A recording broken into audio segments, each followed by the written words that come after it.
To everyone. Kumusta kayo? Despite napakainit, pero pinili natin narito ngayon sa afternoon service pang yung lahat ng papuri ay ibigay natin sa kanya. And we are grateful sapagkat kompleto na air conditioning units, malakas. Ang iba ay ayaw mag-jacket sapagkat kaya pa niya yung lamig. At ako'y natutuwa sapagkat ang provision ng Panginoon sa atin ay lagi nating nakakamtan. No? Welcome to Greetings Christian Fellowship, Pampanga Central. At ang lahat ay magbigay ng papuri sa Panginoon. Can we applaud the Lord? Thank you. At ihanda po natin ating mga sarili sa pananabahan through singing. And prior to that, kailangan po nating pray. At alalahanin natin yung kabutihan ng Panginoon na lagi nating minamana. May we bow before the Father, ask Him to graciously reveal our own sin and lack of Christ-likeness. Rejoice in the forgiveness we have in Christ. Amen? And become more like Him through the power of the Holy Spirit. Let's go ahead and pray.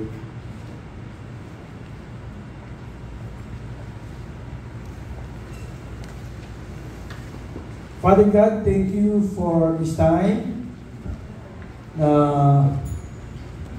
binigay mo ng go signal yung pananabahan po namin sa hapong ito.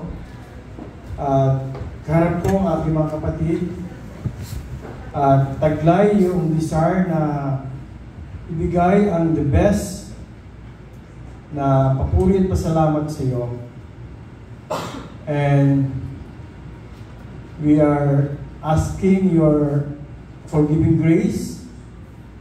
Kami ay nagkaroon ng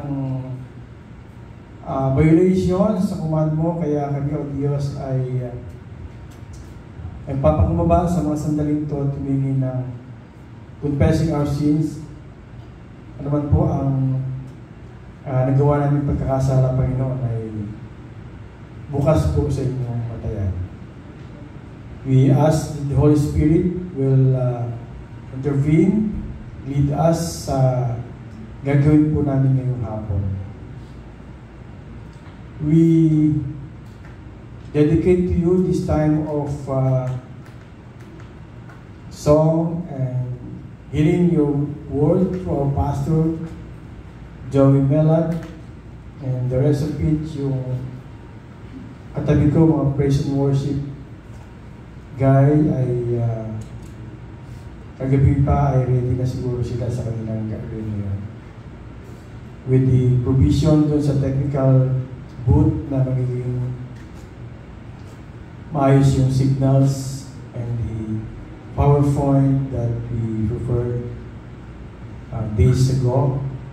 Maraming salamat po at bless, shower this praise of worship na kaming lahat ay makitaan mo ng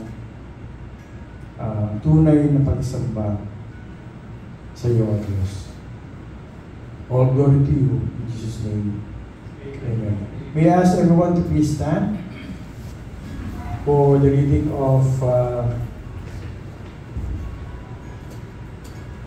Pahayag 15 verses 3 to 4. This is Tagalog text. Basahin po natin, sabay-sabay tayo. Panginoong Diyos na makapangyarihan sa lahat, dakila at kahanga-hanga ang iyong gawa. O Hari ng mga bansa, matuwid at totoo ang iyong mga paraan. Sino ang hindi matatakot sa iyo, Panginoon? Sino ang hindi magpupuri sa iyong pangalan?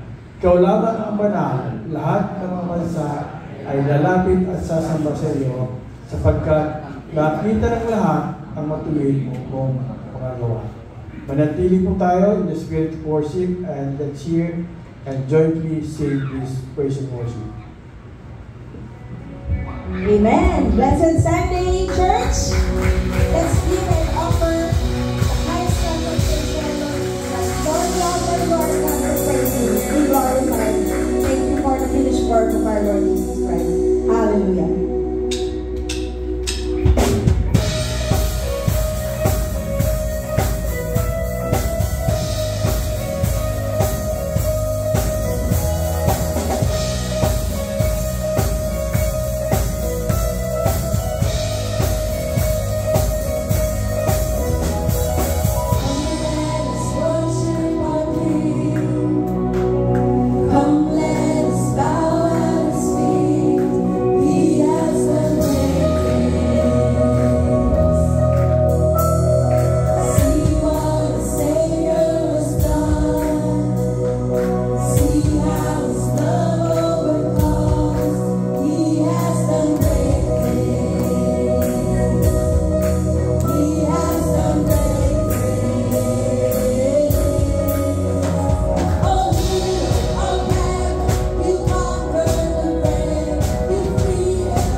You are worthy to be praised in this place.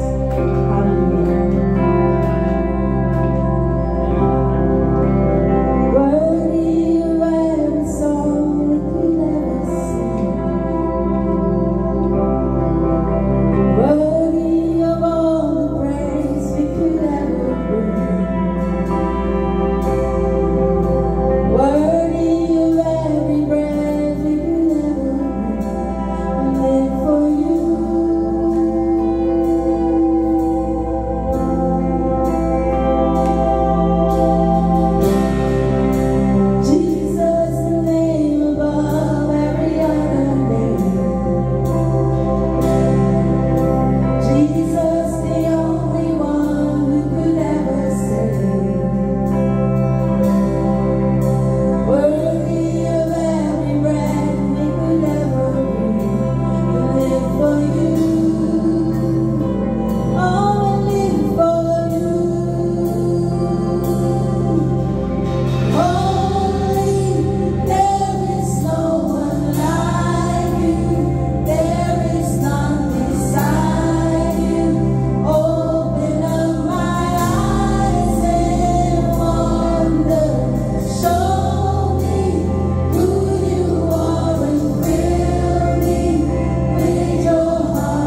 Glory to God in the highest. Indeed, the Lord our God is worthy of His praise. He deserves our highest praise. He is worthy to be praised. He is honored in this place. He is our Lord. He is our God. Amen. Let's open our Bibles in 2 Peter chapter 3, verses 14 to 18. Buksan po natin ating mga Bibles, 2 Peter chapter 3, verses 14 to 18. Ano po ang version ng ating Bible? Basahin po natin ng malakas.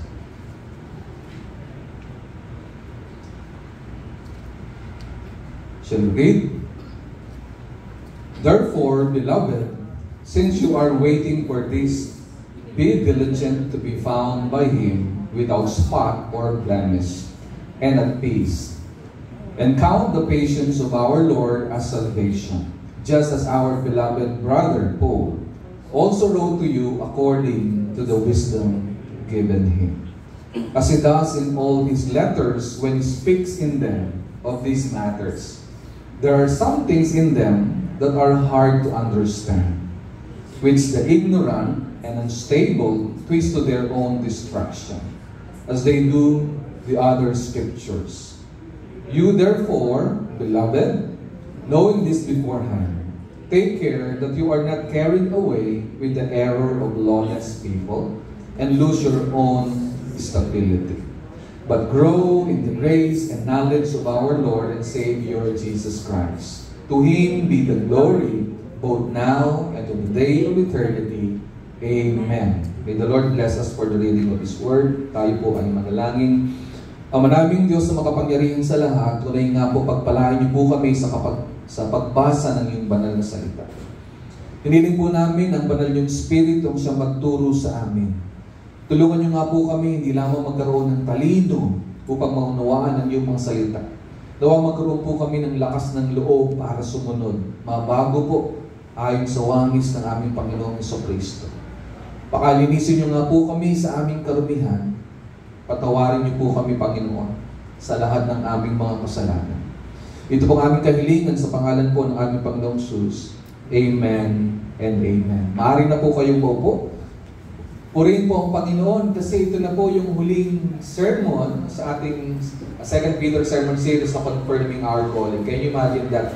No? Nakatapos po tayo ng isang book sa biyaya po ng ating Panginoon. Kung kaya nga po mamaya, bago naman po matapos ang sermon sa hapon na ito, no, i-distribute po ito pong spiritual growth assessment. Kasi nga po, katulad po ng title ng ating sermon series, Confirming Our Calling, we need to be expecting that you and I will confirm our salvation, that we will experience spiritual growth. Nawa nga ikaw at ako ay makaranas ng tunay na paglago sa ating pananampalataya. At para magkaroon po tayo ng idea kung tayo nga po ba ay lumalago o ano na po yung kondisyon ng ating spiritual life o ating spiritual health, na maganda po na i-accomplish po natin itong spiritual growth assessment.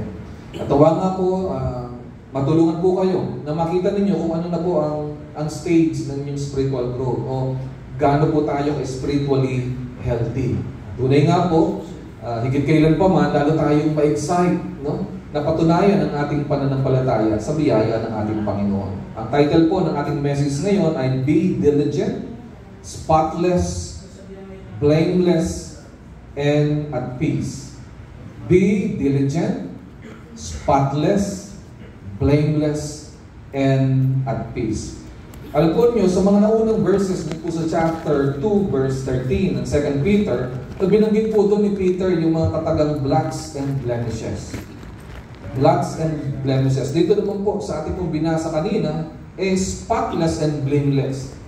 Yan po ay in contrast, no, doon po sa description ng mga false teachers.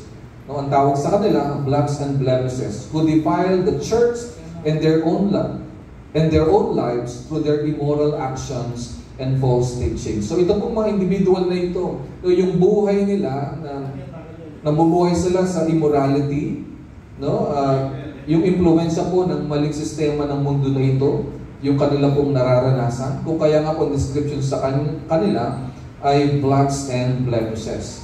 At nawa nga po, no, ikaw at ako, makita natin ating mga sarili Na dahil sa biyaya po ng ating Panginoon, no, maranasan natin yung tunay na pagbabago.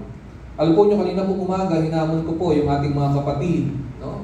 Kung sila man po ay maririnig ko at aamin sa kanilang pagkukulang, pagkakamali o marahil pagkakasala, hindi po ako magugulat. Hindi po kagulat-gulat na sa ating pong mga tao, bilang tao, at makasalanan, na malaman na tayo po ay nagkasala o nahulog sa kasalanan. O marahil ang iba sa atin ay namumuhay ngayon sa kasalanan. Na hindi po ako magugulat doon. Kasi kagugulat ko, yung sinasabi mo, Kristiyano ka, pero ayaw mong magpabago, magpakorek, magpasubmit sa ating Panginoon. Kaya nga po, I hope and pray, no, ito pong katotohanan, description na ito na spotless and blameless, meaning holy, na itinatangi, nakatalaga sa ating Panginoon, maging totoo po sa buhay natin. Ang mga tunay na anak ng Diyos, bagaman nagkakamali pa, nagkakasala dahil namumuhay pa sa mundo na ito, ay handang magbabago sa ating Panginoon. Kaya nga po maging sa ating message ngayong hapon na ito, matututuhan natin na tunay kasarapan ng Diyos, tayo po ipinabanal na. We are perfect in the sight of God because of Jesus Christ. Pero yung reality nito ay malayo po. Malayo po yung realidad na tayo po yung perfecto kasi wala pa po talagang perfecto sa atin. Pero ikaw at ako ay hinahamon ng salita ng Diyos na patunayan yung kabanalan na ipinagkaloob sa iyo ng ating Panginoon. Nawa nga po, ikaw at ako ay matutuhan natin na sa ating pamumuhay sa mundo na ito, tayo po'y magsisikap. Gagawin po natin ang lahat upang mabago talaga tayo ng ating Panginoon, katulad ng kanyang ipinangako.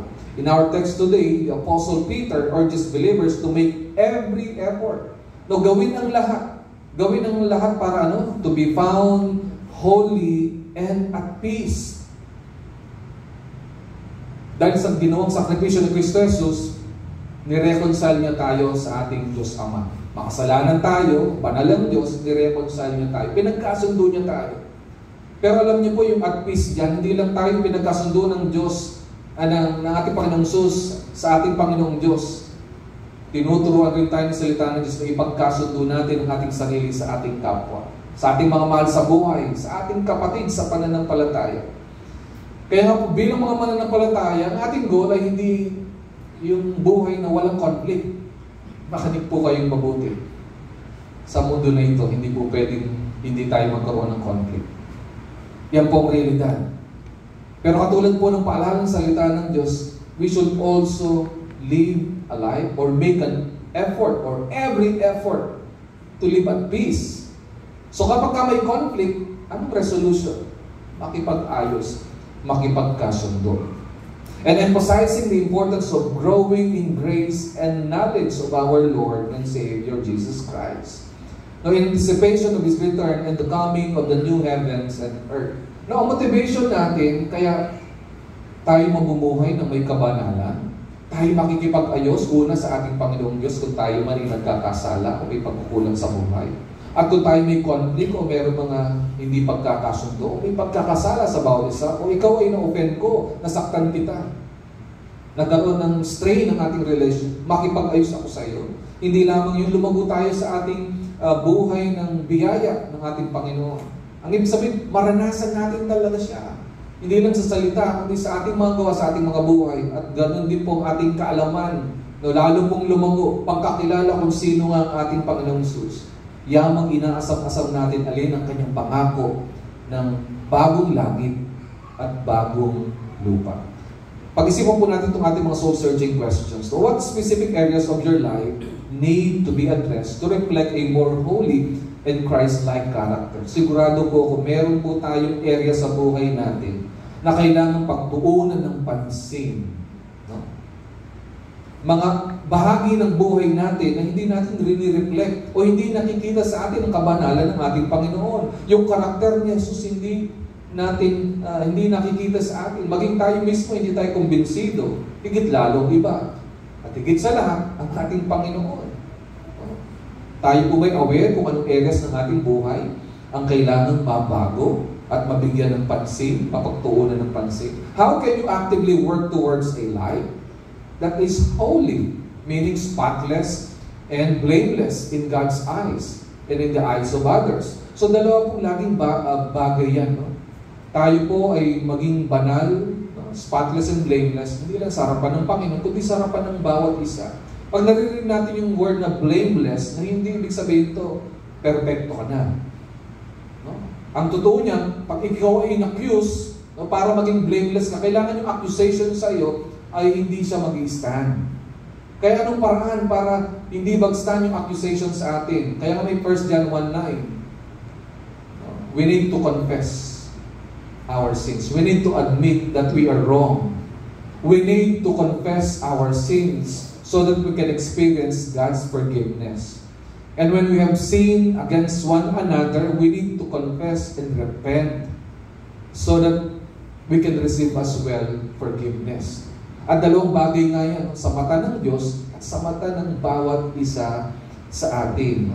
Ano bang dapat natin gawin para tunay po na yan po ay maging realidad sa ating mga buhay? How can you remain hopeful and faithful while waiting for the return of Christ? Nawa nga po tayo po ay manabig sa muling pagbabalik ng ating Panginoon. Manabig po tayo ng may katapatan. Nawa madatnan nga tayo ng Panginoon na nagtatapat sa Kanya. Pero paano nga ba natin ito gagawin? How can you discern between genuine and false teachings? Kaya nga po mahalaga na maalam tayo sa salita ng Diyos upang mag-discern talaga natin kung anong totoo, kung ano ang huwad na mga katotohanan. How can we ensure that our understanding of Scripture is consistent with our actions and beliefs? Na meron pong matinding hamon talaga na yung ating mga nalalaman mula sa salita ng Diyos ay nakikita sa buhay natin. Kaya nga po kapag meron pong mga maling nangyayari sa buhay natin, yun ay mga pagkakataon para sa iyo at para sa amin, para patunayan ang iyong pananampalataya. Na madalas iniisip natin kapag ay Kristiyano na dapat wala ng pangit na ugali, wala ng ganito, wala ng ganyan. Alam po ninyo, sa bawat pagkakamali natin, sa bawat pagkakasala natin, sa bawat hindi natin pagkakasundo, sa mga pagkakataon na parang hindi ka katanggap-tanggap, no? Ikaw ay kinainisan, yun ay pagkakataon para maranasan natin ang biyaya ng Diyos. So, Pastor, ibig sabihin, so dapat damihin natin yung kapalpakan pagkakasala? No. What I'm saying is this, kahit sadyain mo yan o hindi, tiyak meron tayong pagkukulang, pagkakamali, pagkakasala. Meron mga pagkakataon, hindi talaga tayo magkakasundo. Hindi, Pastor. It's just a matter of time. Maging po ang inyong lingkod. Hindi ko po inaasahan na darating ang panahon na hindi ko po kayo ma-open. O hindi ako makakapagsalita ng mga bagay na hindi makakasakit sa inyong salita. Ang inaasahan ko, darating ang panahon, ma-offend ko kayo, darating ang panahon, meron akong sasabihin, nasusugat sa inyong kalooban, sa inyong puso. May panahon na darating na meron akong magagawa o magiging desisyon, nakakaayuan nyo, marahil magagalit kayo sa akin. Actually, yan po ang mga inaasahan ko. Pero sa kabila niyan, alam ko po ang biyaya ng Panginoon nandyan. At yan mga pagkakataon para mapatunayan natin yung ating pagmamahalan sa bawat isa. Na yung biyaya ng Diyos maging totoo sa buhay mo at sa buhay ko. Na kung saan nga, yung pananampalataya natin, yung ating magawa, magkatugma. It's not about perfection, it's about progression, it's about growth. And every thing that is against the will of God, or every sin that happens in our life, is an opportunity for the Lord to show His grace and His mercy. What we need to do is we need to confess. We need to repent. And we need to accept His grace and mercy. At babalaan ko po kayo, hindi porkit ganun po ang biyaya ng Diyos, sasadyain natin. Nasabihin nyo nga sa inyong katabi, huwag mong sadyain. Huwag natin sasadyain na okay lang, hindi po okay. But the grace of God will abound more and more. So what steps can you take to ensure that you are growing in grace and knowledge rather than becoming complacent or stagnant in your faith? No, kaya nga po mahalaga, meron tayong ginagawang hakbang. Yamang ang realidad ng buhay, papalpak ka, magkakamali ka, magkakasala tayo, madadapa tayo, mapuputikan tayo, madudumihan tayo sa ano po yung mga hakbang na dapat natin gawin upang lumago nga tayo sa biyaya ng ating Panginoon, upang lumago ang ating kaalaman patungkol kung sino ang ating Panginoon, ang kanyang mga plano at layunin. Imbes na tayo nga po ay kampante na lamang, no? At hindi man lang nagkakaroon ng paglago sa ating buhay. Huwag po tayong papayag na hindi po tayo lalago sa ating pananampalataya. Hindi po accidental ang paglago sa pananampalataya. Ito po yung intentional. Hindi kayo basta lalago. Meron tayong dapat hakbang na gawin para tayo ay lumago. Hindi po siya automatic. Hindi po siya automatic. Sabi ko nga, theomatic siya. Bagaman wala po yung sa dictionary. Ibig sabihin, sa pagkilos ng Diyos sa buhay mo, no, sa pag-operate mo, sa biyaya niya, sa kapangyarihan niya, kumikilos sa buhay mo, kung totoo ka talagang regenerate, no, ikaw ay lalago sa biyaya ng ating Panginoon. So, how to be diligent, spotless, blameless, and at peace to confirm our calling? No, paano po natin gagawin ito? Una po, make every effort to pursue holiness in Christ. Gawin po natin ang lahat ng ating makakaya na hangarin ang kabanalan kay Kristo. Hindi tayo dapat sumuko. Kahit na para bang ang layo-layo pa ng buhay mo, para bang pastor, hindi talaga ako worthy para sa ating Panginoon. Hindi talaga tayo worthy in the first place. Tinanggap tayo ng Diyos maging sino man tayo. Pero meron siyang mabuting plano. Handa siyang baguhin ka. Actually, yun ang plano niya. Baguhin ka niya sa kanyang biyaya, sa kanyang kapangyarihan. Pangalawa, make every effort to highly value the Scripture. No, gawin po natin ang lahat ng ating makakaya upang lubos na pahalagahan natin ang banal na kasulatan. Pahalagahan po natin ito sapagkat tunay nga po siyang mahalaga upang maging gabay po natin, upang makatulong po natin, upang mabago nga talaga ang ating mga buhay. Make every effort to stand firm and grow in the grace and knowledge. Gawin po natin ang lahat ng ating makakaya upang mapanindigan po natin na matatag ang ating pananampalataya at lumago po tayo sa biyaya at sa kaalaman ng ating Panginoon. Nawa nga po ikaw at ako ay tunay na lumago sa biyaya ng ating Panginoon. Alam po niyo, we are called to live diligently a life of holiness, peace, and growth in grace and knowledge for God's glory. As we eagerly anticipate the return of our Lord Jesus Christ, kung tunay po natin pinananabigan ang pagbabalik ng ating Panginoon, sisikapin po nating mamuhay ng may kabanalan. Ibig sabihin, nakatalaga kay Lord. Hindi mo ipapagamit ang buhay mo sa kasamaan o sa sistema ng mundo na ito at higit lalo sa diablo. Ikaw ay mamumuhay ng may kapayapaan una sa Diyos at sa ating kapwa, lalo sa ating kapwa kapatid. Tayo po'y lalago sa biyaya ng Diyos maging sa ating kaalaman sa ating Panginoon. Para saan? Para sa Kanyang kaluwalhatian. So how to be diligent? Spotless, blameless, and at peace to confirm our calling.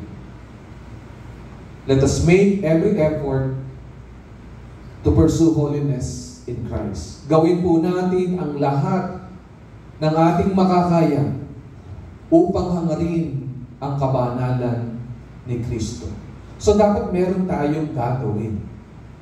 Kailangan natin ipamuhay yung kabanalan na meron tayo. Hinahangad po ba natin yun?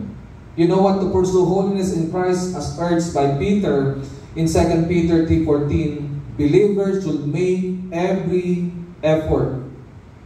Make every effort to what? Make every effort to be found spotless, blameless, and at peace. No, yung pong pagiging blameless, para po yung di ba? Inakusahan ka, pero dahil lang kumpisal ka na, di na nag-standing ang iyong kasalanan, walang mahahawakan, walang handle yung sin sa iyo. Kaya nga po, in-encourage ko po kayo, imbis na itago yung ating kasalanan, no? Umamin, magsisi, humingi ng tawad at ayusin yung ating mga buhay. At kung meron nga po kayo, nasa ganyan kayong kalagayan, wala kayong mapagsabihan, ang iyong pong mga lingkod, ready po to listen. Hindi po namin kayo kukondena. We will not condemn you. You know why? Romans 8:1 is clear. There is now no condemnation to those who are in Christ Jesus. Away ba? Wala nang paghusga. ang sino mang na kay Kristo. It's done deal. Tinanggap na ng ating Panginoong Jesus ang paghuhusga. Kaya nga po nawa, ikaw at ako ay handa pong magpaayos sa ating Panginoon kung tayo po ay hindi namumuhay sa kabanalan. Nawa nga po, ito ang pagsisikap na ito, no? Morally, no? Spiritually, no? Yung purity natin ay hangarin natin at maging totoo sa buhay natin. Kaya nga po sabi ni Peter sa verse 14, "Therefore, beloved, since you are waiting for this," referring to the coming new heavens and new earth, "be diligent to be found by Him without spot or blemish and at peace." Kaya nga, ang wika ni Pedro, mga minamahal, habang naghihintay kayo, sikapin ninyong kayo'y madagnang namumuhay ng mapayapa, walang dungis at walang kapintasan. So kailangan po ng matinding pagsisikap para maganap ang mga bagay na yan. At ano po yung konteksto niya? Habang nag-aabang, habang naghihintay sa muling pagbabalik ng ating Panginoon. At tiyak po ang kanyang pagbabalik. You know what? Peter emphasizes the need for diligence and active effort in pursuing holiness. Hindi po pwedeng wala tayong gagawin katulad po ng sinabi ko kanina. Ipinagdiinan po ni Pedro na kailangang magsumikap po tayo. Gawin natin ang lahat upang tayo po ay kakitaan ng kabanalan. Yung kabanalan na ibinigay sa atin ng ating Panginoong Jesus. Hindi po ito basta na lamang nangyayari. Tayo po ay kailangan may commitment dito. Sadyaan po natin ginagawa natin ito. It is an ongoing effort to align one's life with God's will. Kailangan po magdesisyon tayo na yung buhay natin at yung kalooban ng Diyos magkatugma. Ang tanong, magkatugma ba ang kalooban ng Diyos at ang buhay mo? Marahil dumadaan tayo sa hirap ng buhay, subalit anuman po ang hamon at hirap ng buhay, kailangan po magsikap tayong maging tugma ang buhay natin, ang uri ng pamumuhay at ang kalooban ng ating Panginoon. Kaya nga po nang banggitin ni Pedro, and therefore, beloved, pinapatukoy niya dito yung mga naunang sinabi niya na darating ng paghusga, ang paghukom ng ating Panginoon, pero may masigit na mabuti alin, yung kanyang pangako magaganap, bagong langit, bagong lupa. At ang paalala ni Pedro, habang kayo'y naghihintay, isa pong paalala na alin, na dapat asam-asamin ng mga mananampalataya ang pangako ng ating Panginoon. Bagong langit, bagong lupa kung saan ang katuwiran at ang katarungan mamamayani. At paano po dapat daw po yan i-demonstrate? Maging masigasig. Talagang we will strive for holiness and peace. We will prepare for the Lord's return. At yun po yung attitude na kanya pong itinuturo. Spotless and blameless. Yan pong mga katagalan refers to moral purity and righteousness. It involves actively resisting sin. Kumusta po tayo sa area na yun? Are we actively resisting sin? O pagkatapos po nating madapa sa putikan, naglulublog tayo doon. Siguro lumalamoy na sa putik. Baka yung iba pa sa atin nagbabackstroke pa. Nagpapabaliktad-baliktad sa putikan. Nawa hindi po. Nawa, gaano man parang kalakas o kapangyarihan ng kasalanan, gaano man ito kaliit o gaano man kalaki, we need to resist sin. Actively resisting sin. Because Christ died to pay the penalty of our sins. The wages of sin is death. That's why Christ died on the cross. Kaya nga di ba, ang paalala ko last Sunday, pagpatuloy tayong sasadyain natin mamuhay sa kasalanan, parang pinapako natin muli ang ating Panginoong Jesus doon sa krus ng Kalbaryo. Sabi nga ni Paul, hindi pwede yun. Minsan lang siyang naipako. No? Once and for all, naipako siya, niligtas ka, may kabanalan ka, ikaw ay may buhay na walang hanggan. At huwag tayong dapat mamuhay. Let us actively resist sin. Strive to live a life that reflects God's holiness. Yun po yung ating pagsumikapan. Na ang kabanalan ng ating Panginoon ay makita sa buhay mo at sa buhay ko. Kaya pag titignan natin, imposible, di ba? Kaya nga po kailangan natin ang tulong ng ating Panginoon. Hindi tayo inuutusan ni Pedro na gawin natin magpakabanal, mamuhay ng spotless at blameless, na inuutusan niya tayo na para nakasalalay sa magagawa mo. Hindi po. Kaya niya tayo inuutusan sapagkat binigyan tayo ng kapangyarihan ng Diyos para magawa ito. Kaya nga po lubhang mahalaga na dapat tunay yung pananampalataya natin. Talagang ipinanganak ka na muli sa Espiritu. Kasi kung hindi ka na ipanganak sa Espiritu, meaning you are not regenerate, the power of the Holy Spirit is not in you, ay kahit anong gawin mo, BSDU ka. Balik sa dating ugali. Balik sa dating gawin. Kasi wala kang new nature, no? To desire for truth, to desire for holiness, to desire for the will of God. At kung ikaw naman ay totoong mananampalataya, pero BSDU ka rin, no? Balik ka sa dating ugali, ikaw ay namumuhay sa kasalanan, abay mag-repent ka na. Huwag mo nang antayin ang pagdidisiplina ng Diyos. Kung ikaw ay namumuhay sa kasalanan, kung tayo namumuhay sa kasalanan, maliit man o malaking kasalanan natin, walang ginagawang disiplina ng Diyos, dalawang bagay lang yan. Binibigyan ka niya ng pagkakataon para magsisi. At kung wala pala talagang nangyayari, hindi ka niya dinidisiplina, baka hindi ka niya anak.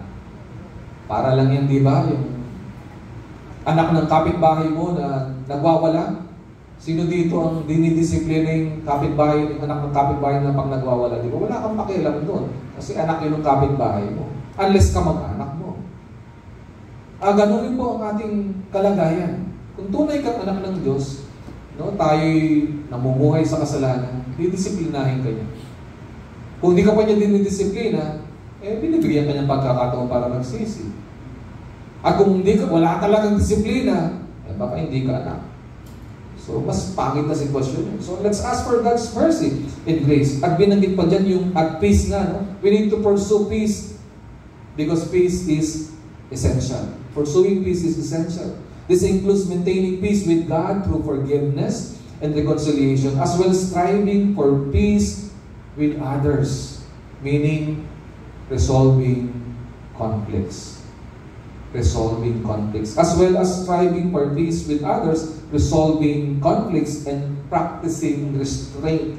Kaya nga po sa ating pong relationship, hindi ba, alam po ninyo, hindi natin maiiwasan na kaiinisan natin yung bawat isa sa atin. Tiyak po yan na may degree po yan ng pagkainis. Bagaman marahil meron po sa inyo, no? Katulad nung manager na nakausap po dati, 3 decades ago. No, ako po yung namamangha sa kanya kasi sabi niya, alam po ninyo, Pastor, hindi ko po nakita ni minsan ng aking mga magulang na nag-away. Nakiuris ako. Paano nagawa ng mga magulang? Kasi po, yung aking pong tatay, pag nagsisimula na po magbunga nga si nanay, lumalayas na. Okay. Alam po niyo, ang goal natin ay hindi ganung klaseng kapayapaan. Kasi po unhealthy yun. Hindi balik magkaroon kayo ng speaking or shouting bout. But at the end of the day, husbands and wife, you are husband and wife. You need to resolve the conflict. You need to restrain yourself, not making enemies with each other. Hindi po tayo magkaaway. Pero kung sasabihin niyo, Pastor, kaaway ko po na siya. May utos si Jesus. Anong utos ni Jesus? Love your enemies. Wala kayo. We need to resolve our conflicts. We need to practice restraint because we are demanded by God to live at peace. We are called to peace and we are also called as peacemakers. Madali po yan sabihin, mahirap po yan gawin. Alam ko po yan. Kahit po ang inyong lingkod, nag-struggle dyan. Pero ganyan po talaga, tayo pong mga may asawa, yung ating pong mga asawa no return, no exchange. At kayo pong matagal na po na may asawa, hindi po ba, Pastor, hindi ko na siya pwedeng isoli. Wala na po siya magulang. No, yan ang sinasabi ng iba. But we are called to peace. To be at peace. And we need to make sure that that peace will remain at peace between you and God, and between you and your loved ones, and especially our brothers and sisters in the Lord. Dito rin sa konteksto na to, na sinulat po ni Pedro, makita natin yung tinatawag na progressive sanctification.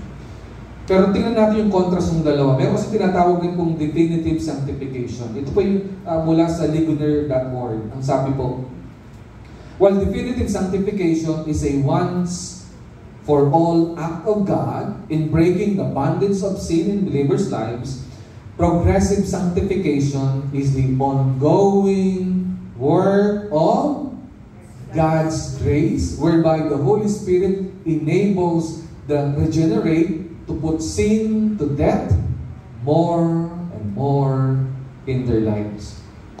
Bagaman may contrast yan, nais ko pong pansinin nyo, ito pong isang bagay.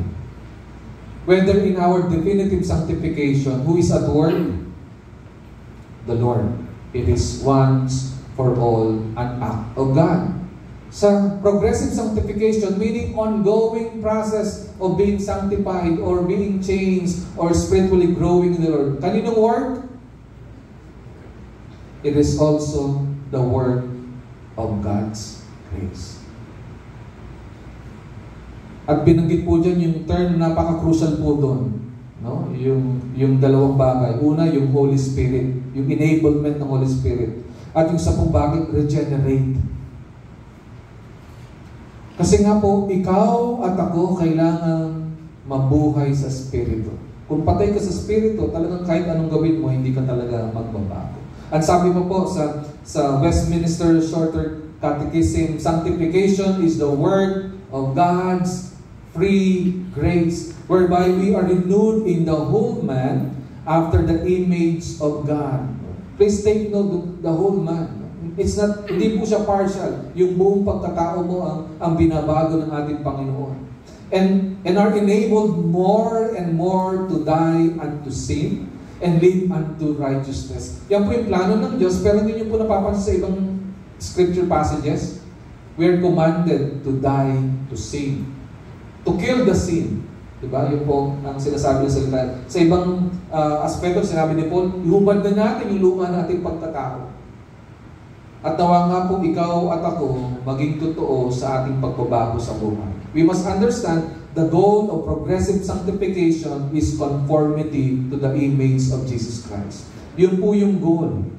Na ikaw at ako ay maihulma sa wangis ng ating Panginoong Hesus. The goal of progressive sanctification is conformity to the image of Jesus Christ. Brothers and sisters, it's not perfection, but progression. Kailangan may growth.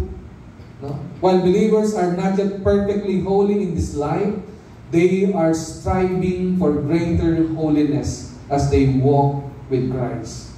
Yung ating pagbabago, no? Nagyapapatuloy po yan. Nagpapatuloy na pagbabago para sa kalulatian ng ating Panginoon. Yan po ay tumitindi. No? Ganyan po ang layunin ng ating Panginoon. Kaya po sabi ni Peter sa chapter 1 verse 5 to 7, di ba? For this very reason, ano pong reason? You have received divine nature. And you have the power of the Holy Spirit living in you. So make every effort to supplement your faith. Kaya inutusan ni Peter na idagdag sa pananampalataya yung mga godly characteristics, yung Christ-like characteristics. Bakit? Kasi may kakayahan na ang bawat mananampalataya.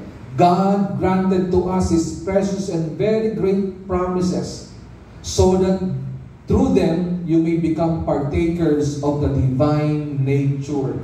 Meron na po tayong divine nature, kaya meron po tayong kakayahan na sumunod sa utos na tayo nga po yung gawin natin yung lahat-lahat para yung pananampalataya natin ay lumago. Dapat natin maunawaan yung tinatawag na the progressive nature of Christian growth. Ano po yun? According to Peter, that our faith, no, we will add to our faith virtue.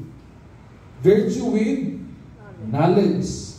Knowledge with self-control. Self-control with steadfastness. Steadfastness with godliness. Godliness with brotherly affection. Brotherly affection with love. At kung mapapansin niyo, parang naka-bookend, no? Yung faith tsaka love that stands forever.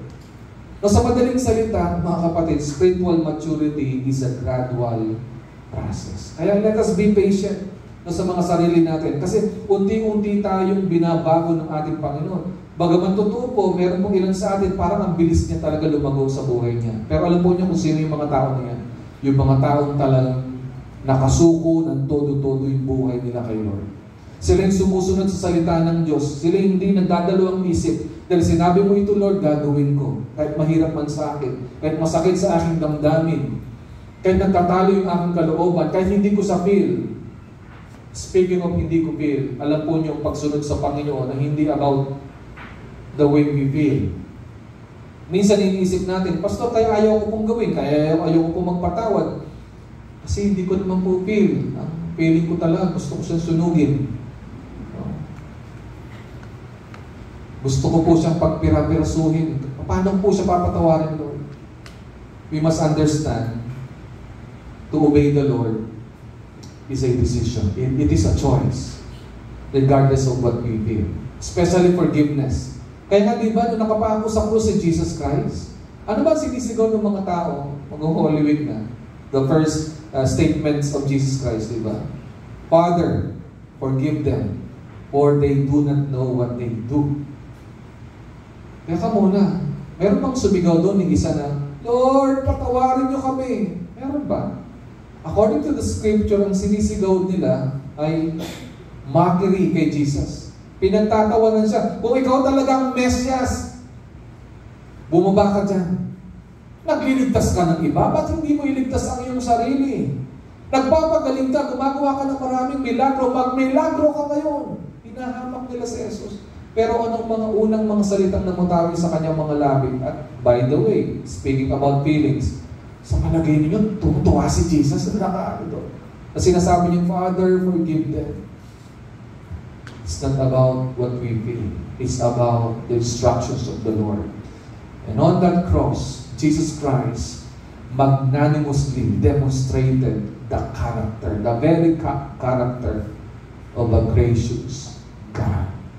Kaya nga po tayo, huwag po tayong papatol sa mundo na ito, Pastor, parang kahipokritahan naman yun. Hindi ko feel, tas gagawin ko. Eh lalo na, di ba, yung utos ng love your enemies, sino naman dito magkakaroon ng kasiyahan, mahalin ng iyong kaaway. Kaya huwag po tayo magpaloko sa sistema ng mundo na ito na dapat ma-feel mo muna bago mo sundin ang kalooban ng Panginoon. We do the will of God because it is right. It is the right thing to do. And we know the Lord will be glorified. Spiritual maturity is a gradual process, mga kapatid. Kaya we need to operate with the Lord through the Holy Spirit. Alam po ninyo, when the Holy Spirit unites a sinner to Christ, He begins the progress of renewing the whole person. Tiyak, at the onset, nung ikaw nagsuko ng buhay mo, humingi ka ng tawad sa Panginoon, nagpasimula na yung pagbabago ng kabanalan sa buhay. At kailangan napapansin natin to. Yun yung direction mo, yung progress ng sanctification mo. Wala pong paurong na mananampalataya. Kasi imposible po yun. Imposible. He begins the progress of renewing the whole person when the Holy Spirit unites a sinner to Christ. Why? And because sin has affected every part of fallen mankind, sanctification affects renewal throughout the whole person. Kaya nga po yung buong pagkatao ng isang makasalanan na nakakilala kay Kristo, papaguhin niya ng Diyos. Hindi po 10%, 20%, hindi po 99%, 100%. Una niya nang binago at an instant yung nature mo. Binigyan ka ng kalikasan ng Diyos upang tunay na ikaw at ako ay siguradong magbabago. And you know what? Our motivation, the motivation for holiness is often a desire to please God and live in accordance with His standards. Yun po yung ating hangarin. Doon natin makikita na tunay nga tayong anak ng Diyos kasi meron tayong napakatinding desire na bigyan ng kasiyahan ng ating Panginoon. Kaya nga po sa ating spiritual growth assessment, meron po diyang emoticon, no? Emoji. Smiley, tsaka sad na emoji. No, ibig sabihin, Kung yung question dyan, nagpapakita na masisiyahan ng Diyos, you choose or encircle yung smiley emoji. Pero kung hindi po, ay yung sad emoji. Pero what I'm saying is this, ang ating motivation in living a holy life is to please our God. Bigyan natin siya ng kasiyahan upang tayo po ay mamuhay ayon sa kanyang kalooban, ayon sa kanyang pamantayan. Kaya mga kapatid, make every effort to pursue holiness in Christ. Gawin po natin ang lahat ng ating makakaya upang hangarin natin ang kabanalan kay Kristo. Hindi po yan automatic. Hindi po yan accidental. Kailangan po yan ay intentional. Pangalawa po, make every effort to highly value the Scripture. Gawin rin po natin ang lahat ng ating makakaya upang lubos na pahalagahan ang kasulatan. Ang banal na kasulatan. Alam naman po natin ang mahalaga, hindi po ba? Ang banal na kasulatan. Tais ko po kayong i-review sa kahalagahan ng kasulatan. You know what? The Scripture holds immense value as the inspired Word of God, offering guidance, wisdom, and truth for believers' lives. Can you imagine ang mamimiss natin if we don't value the Scripture? If we don't listen to the Word of God? Ano yung namimiss natin? Yung guidance ng ating Panginoon. Yung wisdom mula sa Kanya. Yung katotohanan para ating maging pamantayan sa ating buhay. It serves as a source of doctrine, reproof, correction, and instruction in righteousness. Ultimately, equipping individuals for good works. Kaya nga po marami sa atin, hindi talaga mabago-bagong buhay. Bakit? Kulang sila. Una sa kaalaman sa salita ng Diyos at kulang sila sa pagsunod. At bakit nga naman i-reveal ni Lord yung kalooban niya sa iyo? Kung ang hangarin mo na pagkatapos mong malaman ang kalooban ng Panginoon ay hindi mo naman susundin. The Lord reveals His perfect will to those people who are interested to obey God's will. The more we desire to know the will of God and the more we desire to obey His will, the more He will reveal Himself to you and me. Sino po dito yung gusto niyo po yung tao na kausap na wala naman pong ka-interest sa mga sinasabi niyo sa inyo? Di ba? Kaya nga tayong mga tao. Wala na tayong pakialam sa klase. Bakit? Wala silang pakialam sa sinasabi mo. Kaya marami po tayong namimiss mga kapatid kung hindi po natin gagawing pahalagahan ang mga salita ng ating Panginoon. Ito po ay salita ng Diyos. Hindi po ito ang Biblia po ay hindi po naglalaman ng salita ng Diyos, kundi sa kabuuan, ito po yung salita ng Diyos. Kaya po lubhang napakahalaga. Ito po ay magtutulak po sa atin para magbigay ng direksyon sa buhay natin. Magbibigay ng talino sa atin sa panahon na kailangan natin magdesisyon. Ito po ay pamantayan sa ating buhay sa araw-araw. Maliit man o malaking desisyon na kaya mong gawin, ang salita ng Diyos ay higit sa sapat para bigyan tayo ng gabay. Ang aking lang pong mukhay sa ating pong pagbubuklat ng ating mga Biblia, humiling tayo ng talino sa ating Panginoon. Na sa ating pagbukas ng salita ng Diyos, bigyan niya tayo ng talino para makita ang katotohanan ng salita ng Diyos at bigyan niya rin tayo ng lakas ng loob para sundin ito. Kaya sa verse 15, ang sabi ni Peter, and count the patience of our Lord as salvation. Na magkaroon ng unawa. Hindi maling pag-unawa dun sa pagiging pasensyoso ng ating Panginoon. Ang ibig sabihin nito ay kaligtasan. Just as our beloved brother Paul also wrote to you according to the wisdom given him. Sa wikang Tagalog, ganito pong salin, isipin ninyong kaya nagtitimpi ang Panginoon upang bigyan kayo ng pagkakataong maligtas.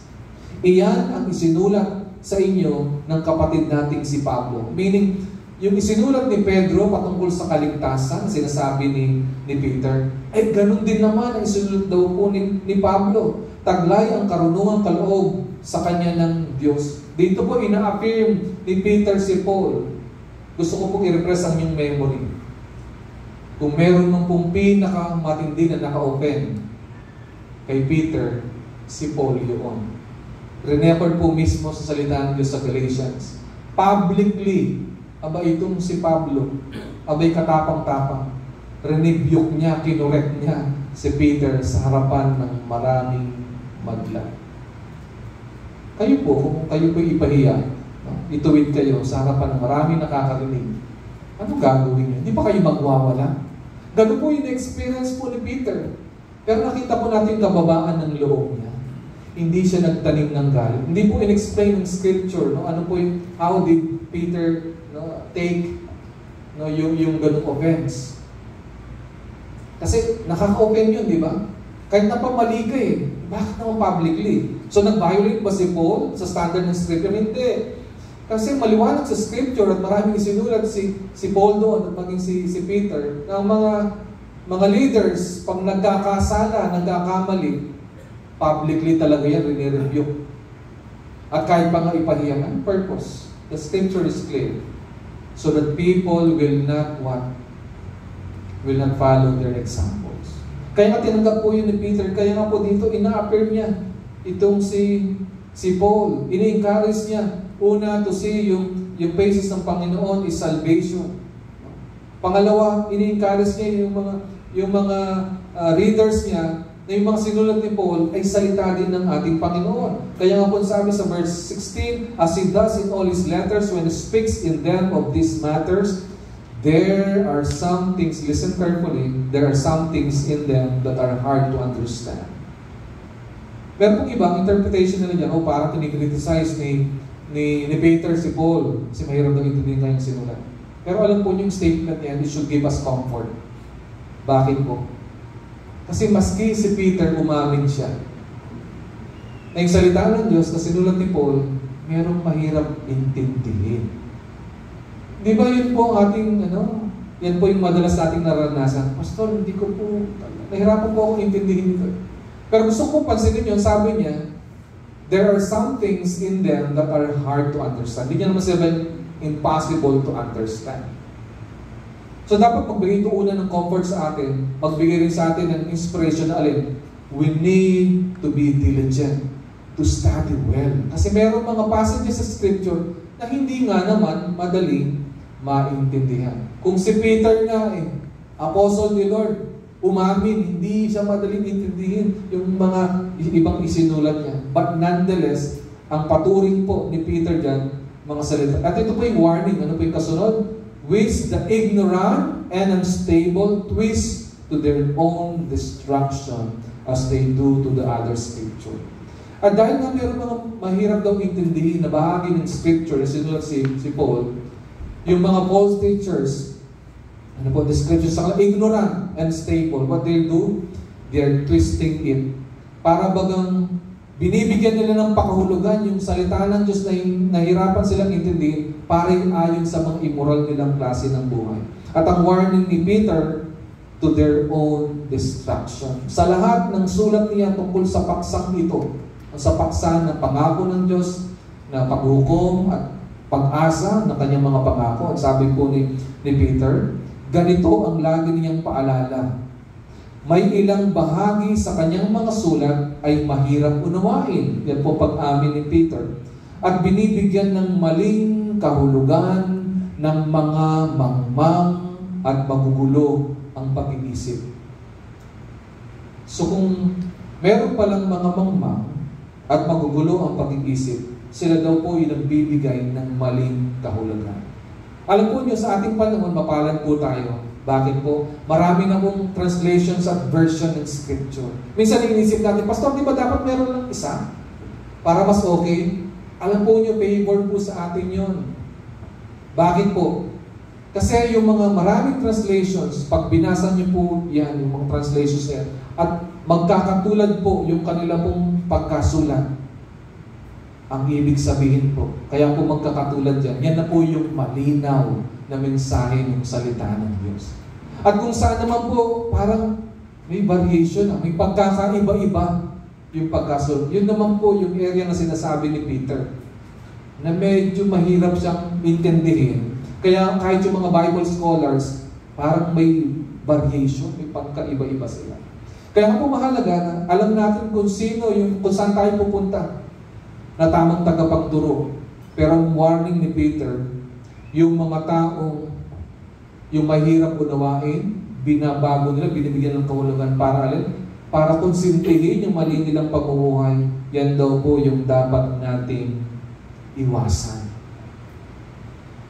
Kaya pag tayo po hindi natin maunawaan yung salita ng Diyos, huwag po natin bibigyan ng maling kahulugan. Kaya kapag tinuturo natin ang salita ng Diyos, dinidiscover natin yung meaning. And listen carefully. As preachers and teachers, we teach the meaning of the Scripture. But we teach the meaning of the Scripture by using the Scripture. Yun po yung rule. To teach the meaning of the Scripture, we don't use human intelligence or human opinions. We teach the meaning of the Scripture using the Scripture. Kaya ang ganda po ng pagturing ni Peter, di ba? Nung inatake niya, no, yung mga false teachers na tinitwist yung truth ng Scripture, he referred to the Scriptures written by Paul. Na they are in agreement. Kaya po, ganun din po tayo. Pag meron tayong mahirap na hindi maintindihan sa Scripture, tuloy lang natin yung pag-aaral, tuloy lang natin yung pagbabasa ng salita ng Diyos. Kasi along the way, mauunawaan natin, kasi i-reveal rin ng salita, yung palang ibig sabihin ko. Kaya di ba, tinuruan tayo maging sa konteksto ng Peter para maintindihan natin yung mga salitang ginagamit ni Peter. Ay, basahin natin yung buong letter ng 2 Peter. Pwede rin tayo mag-idea sa 1 Peter. Ganun po yun. Yung mga immediate context niya. Ganun din mga ibang sulat. Let us compare. Makinig po kayong mabuti. Hindi po pwedeng mag-conflict o mag-contradict ang salita ng Diyos. At katulad nga po sa sulat na ito, in-affirm yan ni Peter. Na yung sinulat ni Peter at sinulat ni Paul, magkatulad. Hindi magkasulungan. Ang magkasulungan, tayo po na hindi po natin maintindihan sapagkat may mga sulat po talagang hindi natin maunawaan. So, paano po natin gagawin? Una, embrace a thirst for knowledge. Nawaya, yakapin po natin yung attitude na nauuhaw po tayo talaga sa kaalaman ng salita ng Diyos. Let us approach Scripture not just as a text to be read, but as a source of wisdom and truth to be explored.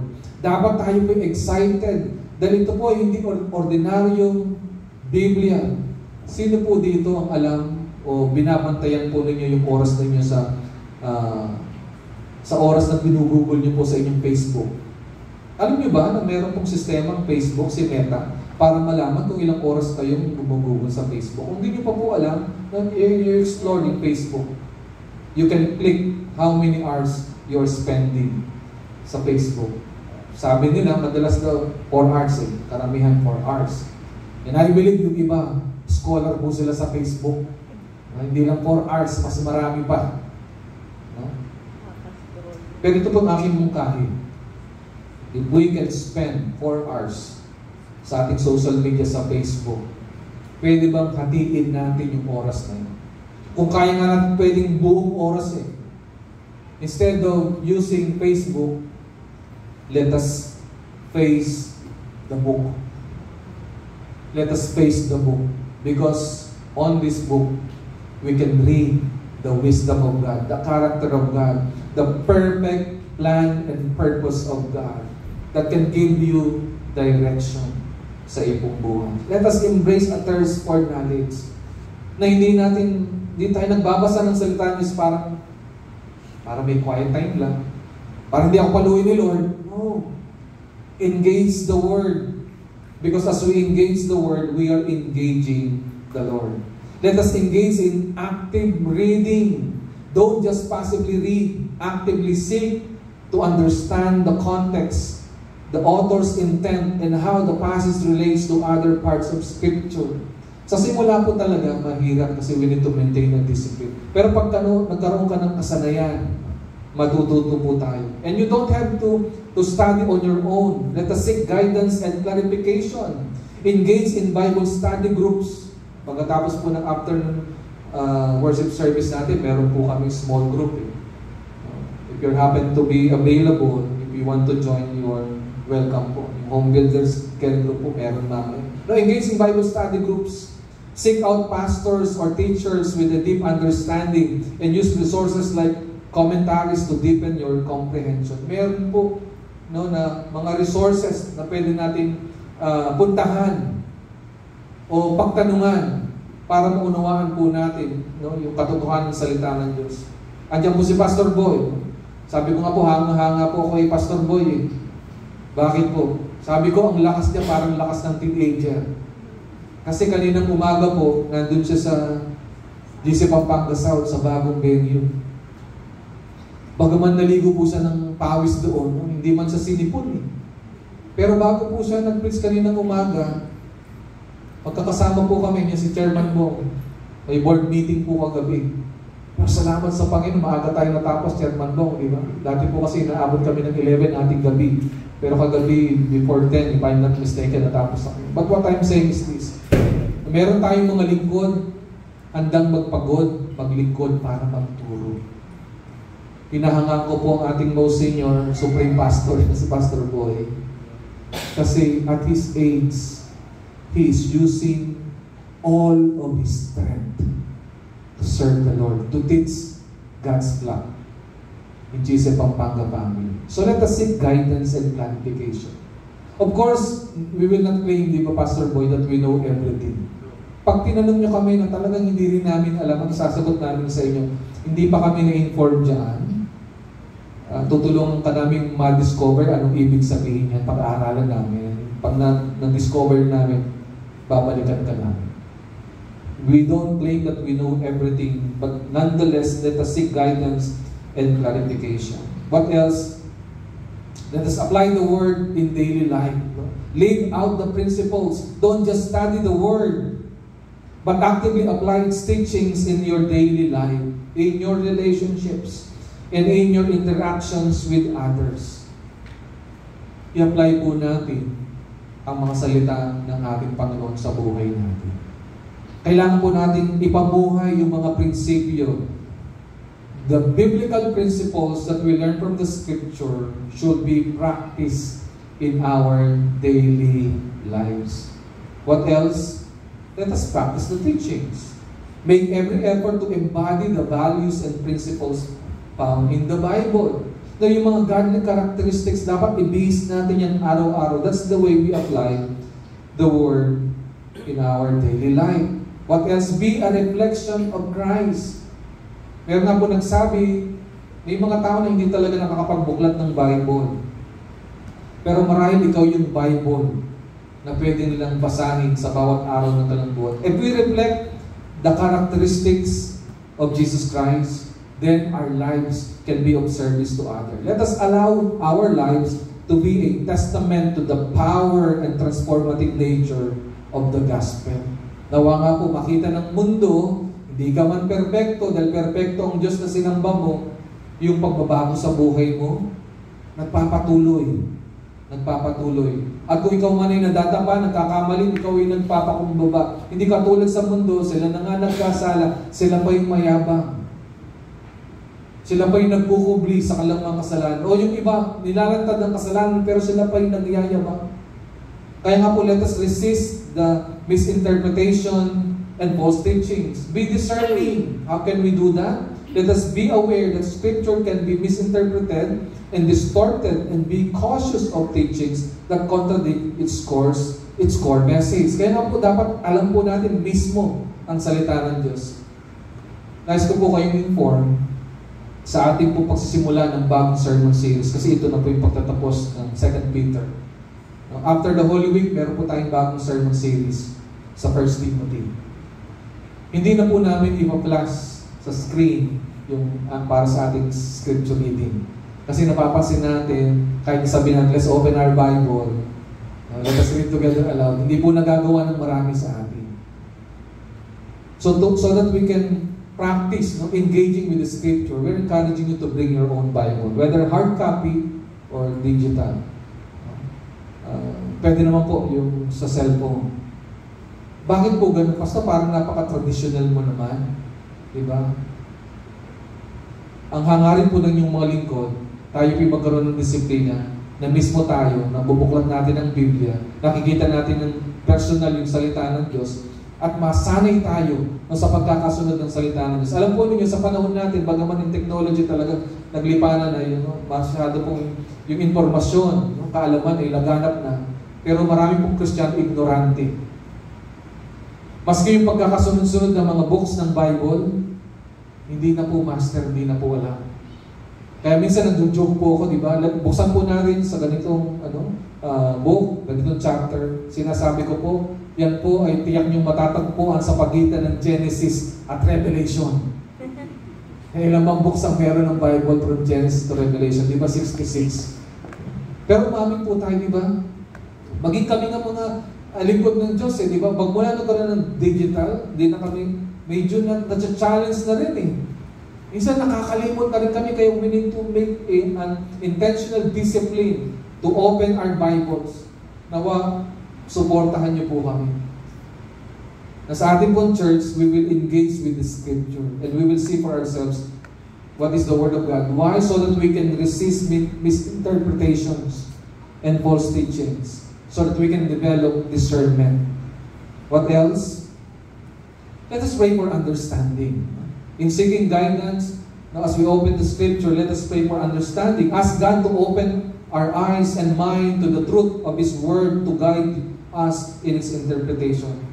Yan po pangako ng ating Panginoon. Kung tayo po hihingi ng gabay, gagabayan niya po tayo. What else?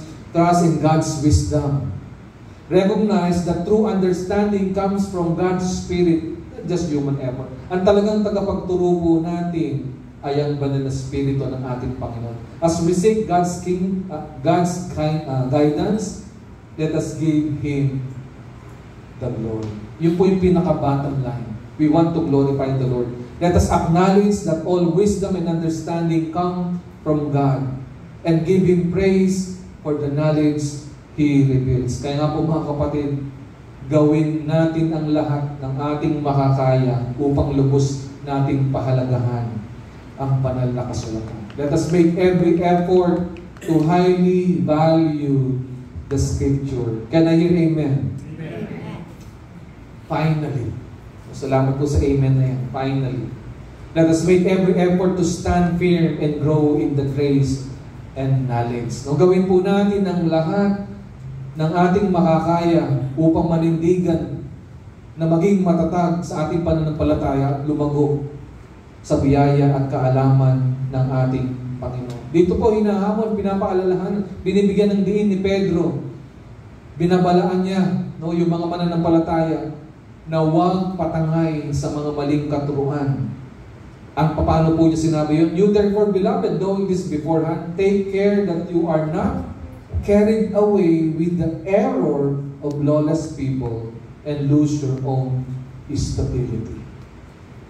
Magagawa lamang po natin yan kung tunay nating alam ang salita ng Diyos. Ngayong ito'y alam na ninyo na meron mang ganyang klaseng tao, mga kapatid, dapat kayong mag-ingat upang huwag kayong mailigaw ng mga taong walang sinusunod na batas. Sa gayon, hindi kayo matitinag sa inyong mabuting kalagayan. Kaya nga po, ang nadudulot ng salita ng Diyos sa atin, ang kaalaman natin dito, katatagan sa pananampalataya. Nagtapos po siya, verse 18, but grow in the grace and knowledge of our Lord and Savior Jesus Christ. To Him be the glory, both now and to the day of eternity. Amen. Sa halip, wika ni Pedro, patuloy kayong lumago sa kagandahang loob ng ating Panginoon at tagapagligtas na si Jesucristo at sa pagkakilala sa Kanya. Sa Kanya ang kalulatian ngayon at magpakailanman. Amen. Ang panawagan ni Pedro, lumago sa biyaya at kaalaman kay Kristo. Ito po yung pinakamatinding antidote sa mga huwad na katuruan. So, paano po natin gagawin ito? Ano po yung dapat nating maunawaan? We must understand, we have an ongoing spiritual growth. Yan po yung katotohanan sa mga anak ng Diyos. Christians are not meant to reach a point of spiritual perfection, but rather to continually grow in their relationship with God. Yan po ating asahan. Na tayo po ay may paglago.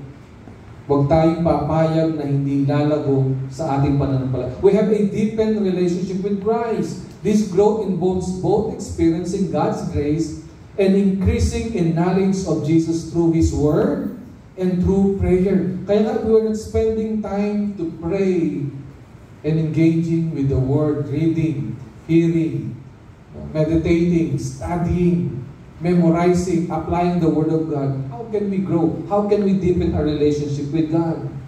And finally, brothers and sisters, let us give glory to God.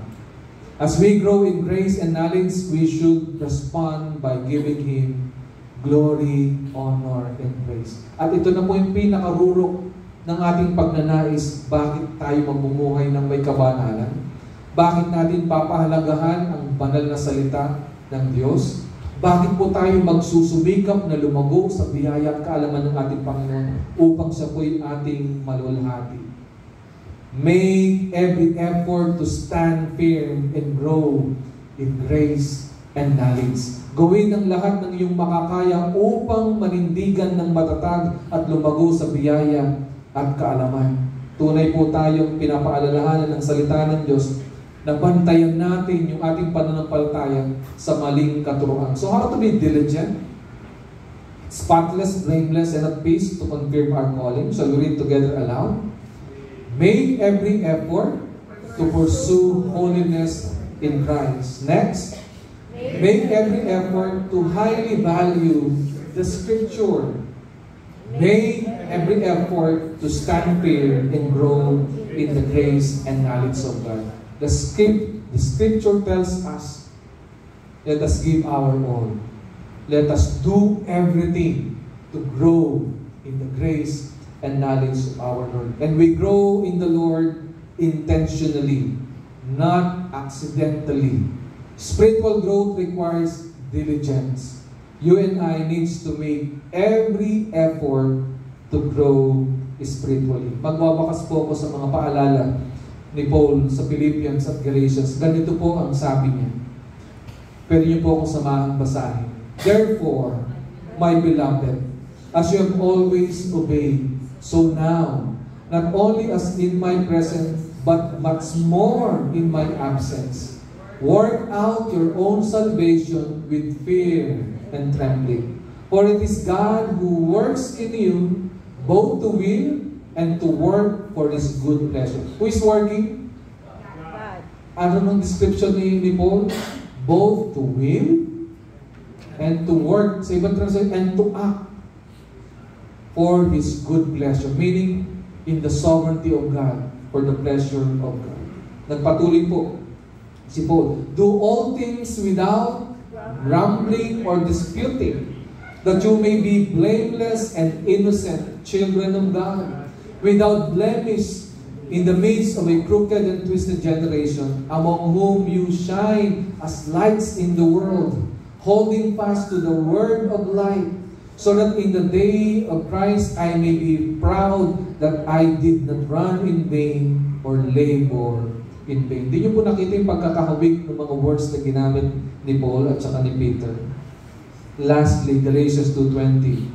I have been crucified with Christ. It is no longer I who live, but Christ who lives in me. And the life I now live in the flesh, I live by faith in the Son of God, who loved me and gave Himself for me. Kaya nga po mga kapatid, no, yung ating sanctification guarantee. So let us make sure that we have a genuine faith in the Lord. As genuine believers, we are commanded to make every effort to confirm our calling, to grow in Christ-likeness. Why? Because God enabled, empowered, and equipped us for His glory. Ang kapangyarihang bumuhay kay Kristo mula sa mga patay ay siya ring kapangyarihang gumagana sa buhay ng bawat tunay na mananampalataya. Ganun kakapangyarihan niya. Kaya nga imposibleng hindi tayo lumago sa ating pananampalataya. Kung kaya nga po patindihin po natin ang ating pagkilala sa Panginoon. That's why here at GCF Pampanga, we are in the ministry of knowing Christ deeply and making Him known widely. So we bow our heads and we pray. Almighty God, our Heavenly Father, thank you so much for your goodness and your love and grace. We pray that even as we accomplish the spiritual growth assessment, give us wisdom, give us the sensitivity to know the condition of our spiritual health. Tulungan niyo nga po kaming makita na kailangan po naming lumago sa aming pananampalataya sapagkat ito'y magbibigay sa inyo ng kapurihan at kalatian. Tulungan niyo po kaming bumangon sa aming mga pagkakamali. Tulungan niyo po kaming maiwasto ang aming mga pagkakamali. Luminis sa aming mga karumihan. Tunay naming maranasan ang kapatawaran ng kasalanan at may pamuhay namin ang tunay na kabanalan. Buksan niyo nga po ang aming mga mata sa katotohanan ng inyong mga salita. Bigyan niyo nga po kami ng pananampalataya sa inyong mga pangako at bigyan niyo po kami ng lakas ng loob para laging sumunod. Sa pangalan po ng aming Panginoong Hesus, Amen and Amen. Ipamimigay na po yung spiritual growth assessment. Pwede na po niyong pasimulan agad while you're doing it habang tayo po'y naghahanda